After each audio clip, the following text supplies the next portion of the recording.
Also this morning, we have a closer look at the damage and devastation from Hurricane Helene in South Georgia. This is video in Valdosta where the strength of the storm ripped away walls and the roof from a brick building.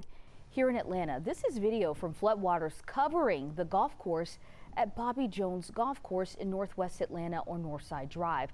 And this is video from DeKalb County of flooding at a home right in the Leafmore neighborhood. The city of South Fulton has opened a new shelter in response to Helene. The Burdett Park Rec Center is available for those in need as relief efforts continue. The shelter will serve as a regional hub and will also provide food, water, and power to those affected by the storm.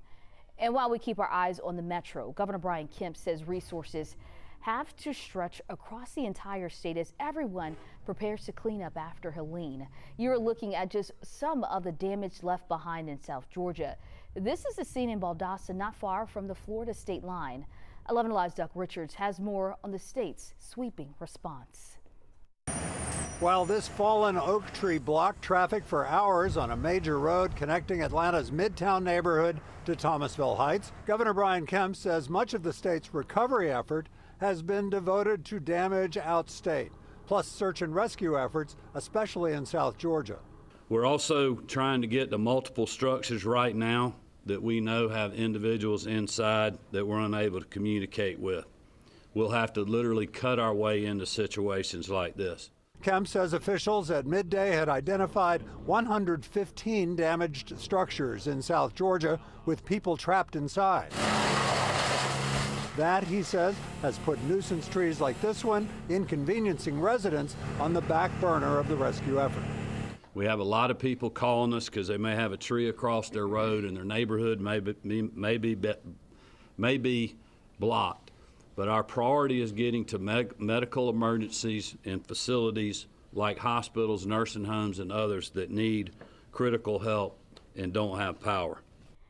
Governor Kemp says road closures are also getting plenty of attention. He says GDOT was managing more than 150 road closures yesterday, including a portion of I-20 near Augusta and I-16 east of Macon. A portion of Woodward Way is still closed off to keep people from trying to drive down that road due to the flooding from Helene. 11 Alive's Karis Belger shows us the conditions firefighters have been dealing with as they were forced to use boats to help people evacuate from their homes.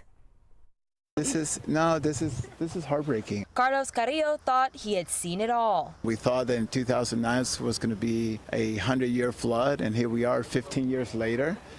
And we're reliving it all over again. The road he says he used every day to take his daughter to school was impassable on Friday as flooding caused by Tropical Storm Helene caused a nearby creek to flood. I mean, look at it. Here we are, maybe 200 yards away from, maybe a little bit more, 300 yards away from the creek, and the water's right here, right now. Crazy.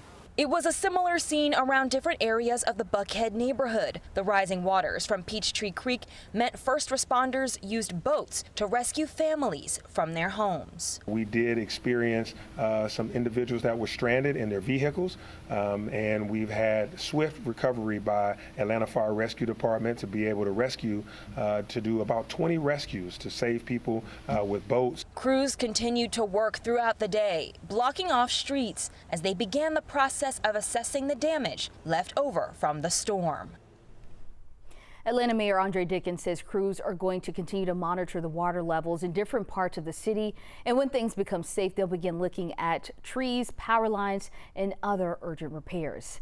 Now, as we just showed you, flooding has been an issue in communities all across the metro. This is video from Cobb County. The Chattahoochee River has flooded dozens of homes and businesses. In Vinings, we've seen people using kayaks and paddleboards to get to dry land. There was also catastrophic flooding at Westminster High School off of West Spaces Ferry Road in Buckhead. The school, they shared the damage caused by Helene. Now, the school sent a student reporter out to assess the damage, and they gave us this video. From the bleachers to the flagpole, the fields are submerged in water. The school flew a drone over the field so you could see, really get the full impact of exactly what happened there after Helene moved through the area. A spokesperson from the school says they will begin to assess the damage after the water recedes.